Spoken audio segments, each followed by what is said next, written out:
আমরা এখন আসছি হজরত শাহ সুলতান বলখি রহমাতুল্লাহের মাজার, বগুড়া মহাস্থানগড়। হজরত শাহ সুলতান বলখি রহমাতুল্লাহের জীবনী ইতিহাস অস্পষ্ট। তিনি ছিলেন আফগানিস্তানের বলখি রাজ্যের রাজা আসগর শাহর পুত্র। তিনি বাল্খ রাজ্য ছেড়ে সিরিয়ার দামেস্কে এসে শেখ তৌফিকের শিষ্যত্ব গ্রহণ করেন। পীরে কামেল শেখ তৌফিক শাহ সুলতানকে বাংলায় পাঠান ইসলাম প্রচার করার জন্য। তখন তিনি সমুদ্রপথে বাংলার দিকে যাত্রা করেন এবং গঙ্গা নদীর মোহনায় অবস্থিত সন্দ্বীপে পৌঁছান। তার কিছুদিন পর তিনি পুণ্ডবর্ধনে আসেন, এখন যেটা বগুড়া মহাস্থানগড়। এখানকার স্থানীয় রাজা পরশুরামের সাথে যুদ্ধ হয়। এই যুদ্ধে রাজা পরশুরামকে পরাজিত হন রাজা পরশুরাম এবং রাজা পরশুরামের মেয়ে শিলাদেবী করত নদীতে ঝাঁপ দিয়ে আত্মহত্যা করেন। সেই ঘাট আপনাদের দেখাবো পরের ভিডিওতে। শাহ সুলতান ও রাজা পরশুরামের যুদ্ধের কাহিনী জনশ্রুতি আছে। জানা যায় তিনি মাহিষর নামে পরিচিত, মানে মাছের পিঠে আরোহণকারী। মাহিষর মানে মাছের পিঠে আরোহণকারী। সম্ভবত তিনি মাছ আকৃতির নৌকায় এসেছিলেন বলে সাধারণ লোকে বলাবলি করতেন তিনি মাছের পিঠে করে এসেছেন। তিনি মহাস্থানগড় এসেছিলেন 1343 সালের দিকে। ওনার মৃত্যুর সঠিক তারিখ জানা যায়নি।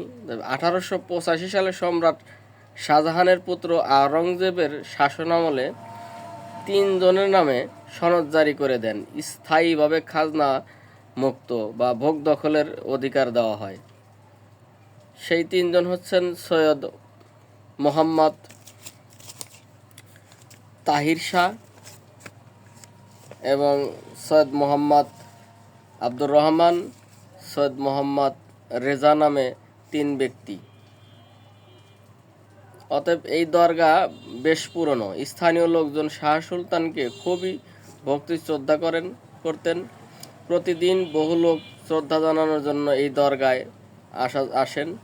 1785 সালে সম্রাট ফররুখশিয়রের রাজত্বকালে মাজারের নিকটে একটি বৃহৎ একক গম্বুজ বিশিষ্ট মসজিদ নির্মাণ করেন, যা আজও অনেকে বলে থাকেন মসজিদটি নাকি মাটির নিচ থেকে উঠেছে। আসলে কিন্তু তা নয়। আরও অনেক স্মৃতি চিহ্ন আছে। শিলাদেবীর ঘাট, জিয়তকুণ্ড আছে। তারপরে এইগুলা পরের ভিডিওতে আপনাদের দেখাবো। জিয়তকুণ্ড হচ্ছে, শোনা যায় যে রাজা পরশুরামের সৈন্য নিহত হলে এই কূপে ফেলে দিলে আবার জীবিত হয়ে ফিরে যেতেন। কোনো কারণে যখন সৈন্য আর জীবিত হওয়া বন্ধ হয়ে যায়, তখন শাহ সুলতানের কাছে তিনি পরাজিত হন এবং ওনার মৃত্যুর খবর শুনে ওনার মেয়ে শিলাদেবী পাশের করতোয়া নদীতে ঝাঁপ দিয়ে আত্মহত্যা করেন। সেই ভিডিও আপনাদের দেখাবো।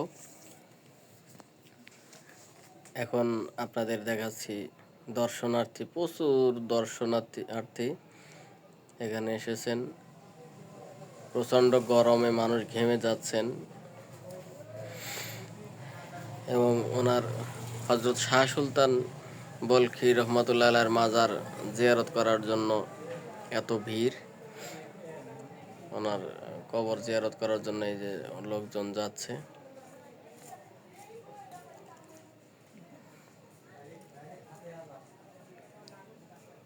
অনেক সাধু সন্ন্যাসীরা এখানে এসেছেন।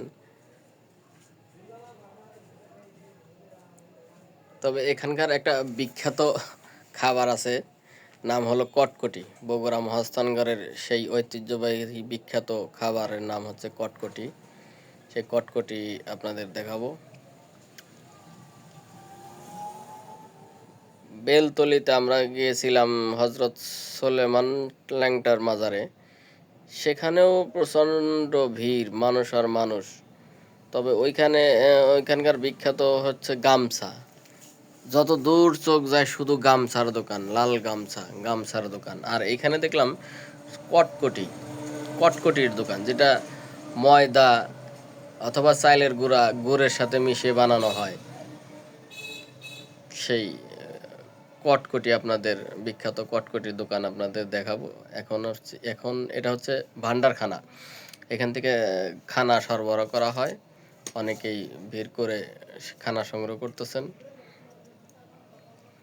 আমরা অবশ্য ভিড়ের মধ্যে খানা সংগ্রহের চেষ্টা করিনি, আমরা হোটেলে খাওয়া দাওয়া করেছি।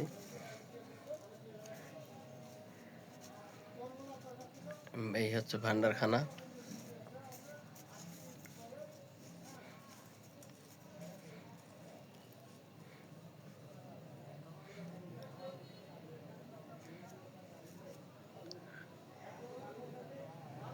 মাজারটা অবশ্য মাটি থেকে অনেক উঁচুতে, সিঁড়ি বেয়ে উঠতে হয়।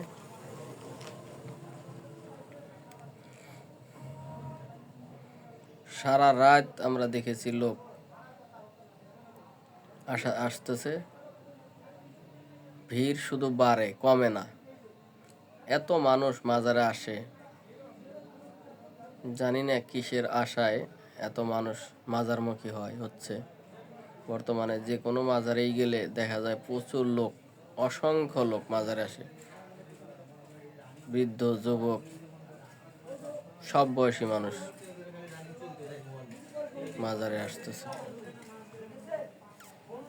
তবে মাজারের বাইরে অনেক জায়গা জুড়ে গাজার আসর চলতেছে, এমনকি জুয়াও চলে, জুয়ার ফর্দি চলে, 3 তাস খেলা চলে সেখানে, এবং গাঞ্জা তো আছেই ওপেনে। কিন্তু গান গাওয়া নিষেধ,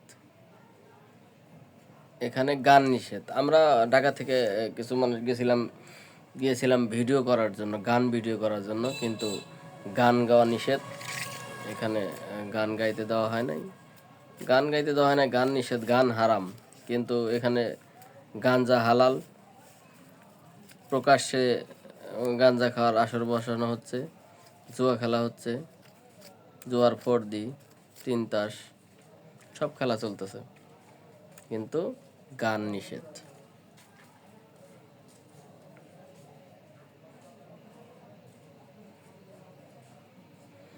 অসংখ্য লোক, অসংখ্য মানুষ।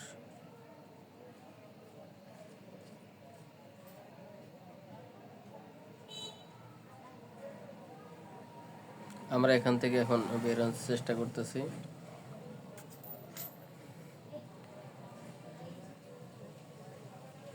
এটা বাৎসরিক ওরস।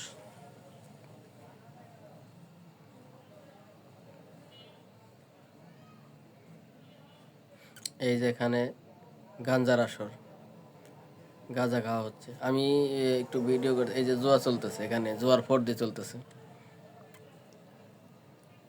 এই যে জুয়া খেলা হচ্ছে।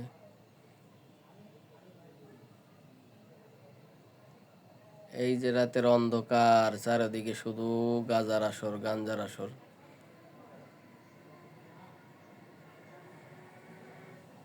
এই এখন আসছে আমরা কটকটির দোকান।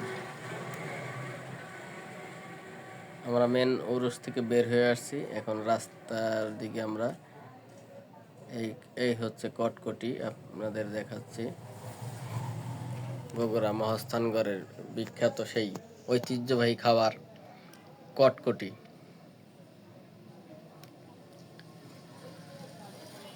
যেটা গুড় দিয়ে এবং চালের গুঁড়া দিয়ে তৈরি করা হয়। তবে আমার কাছে খুব একটা ভালো লাগেনি, আমি খেয়ে দেখেছি এবং অনেকে জিজ্ঞাসা করেছে আপনাদের কেমন লাগে। বাইরের মানুষ যারা ছিল, প্রায় সব, এটা হচ্ছে মাজারের সেই প্রধান গেট। তো এই কটকটি প্রায় সবাই বলেছে না, খুব একটা ভালো লাগেনি। তেমন যেরকম এই বিক্রি হচ্ছে, ঠিক সেই রকম মানের সুস্বাদু খাবার মনে হয়নি আমার কাছে।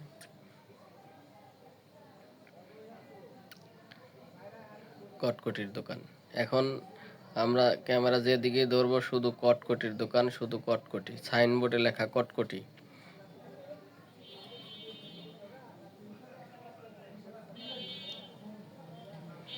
মানুষ ভিড় করে নিচ্ছেন।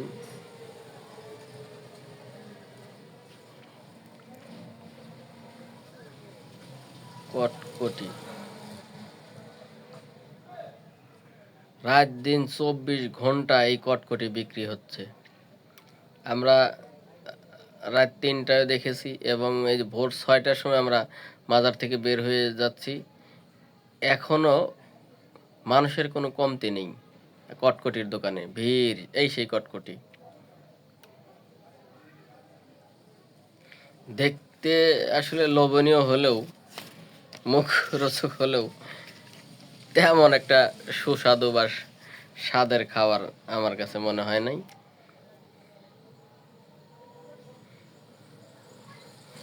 এখন আমরা মেলা থেকে, রোজ থেকে বের হয়ে যাচ্ছি। মেন রোড পর্যন্ত তাকালে দেখা যায় শুধু কটকটির দোকান। কটকটি, আমরা প্রায় মেন রোডের কাছাকাছি চলে এসেছি। আমরা এখান থেকে অটোতে করে যাব আমরা বেহুলা লক্ষিন্দরের বাসর ঘর দেখতে। বেহুলা লক্ষিন্দরের বাসর ঘর দেখতে যাব এখন। সেখান থেকে চাঁদ সওদাগরের বসত ভিটা আমরা দেখব। বেহুলা লক্ষিন্দরের পিতার বসত ভিটা চাঁদ সওদাগর, এবং লক্ষিন্দরের বাড়ি, যেখানে লক্ষিন্দরের বাড়ির মাটি নাকি নিয়ে অনেকেই নিয়ে যায়। লক্ষিন্দরের বাড়ির মাটি নাকি কোনো বাড়ির 3 পাশে দিয়ে রাখলে সেইখানে, সেই বাড়িতে নাকি কোনোদিন সাপ ঢুকবে না। সেই ভিডিও দেখাবো আপনাদের। এর পরের ভিডিওতে আপনাদের দেখাবো জিয়তকুণ্ড, শিলাদেবীর ঘাট এবং রাজা পরশুরামের প্রাসাদ, তার প্রাসাদের ধ্বংসাবশেষ, তার বাড়ির প্রাচীর আপনাদের দেখাবো। চাঁদ সওদাগরের বসত ভিটা আপনাদের দেখাবো এবং বেহুলা লক্ষিন্দরের সেই বাসর ঘরের স্মৃতিচিহ্ন সব আপনাদের দেখাবো আর পরের ভিডিওতে।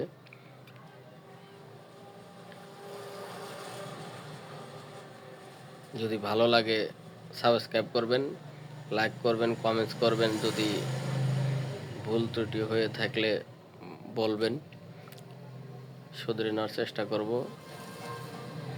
এবং আপনারা আরও কি কি দেখতে চান কমেন্টস করে জানাবেন।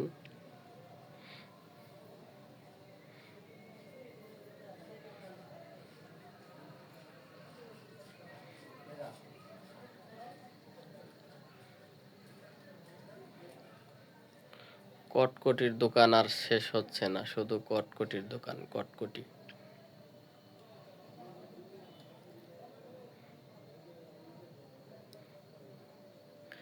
এখন বাজে ভোর 6টা, তারপরেও কাস্টমারের কমতি নেই।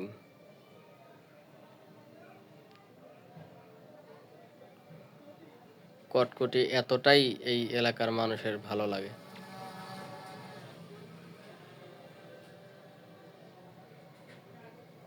আমরা এখন বের হয়ে যাচ্ছি, প্রায় মেন রোডের কাছাকাছি চলে এসেছি। এখন আমরা অটোতে করে, এখান থেকে অটোতে করে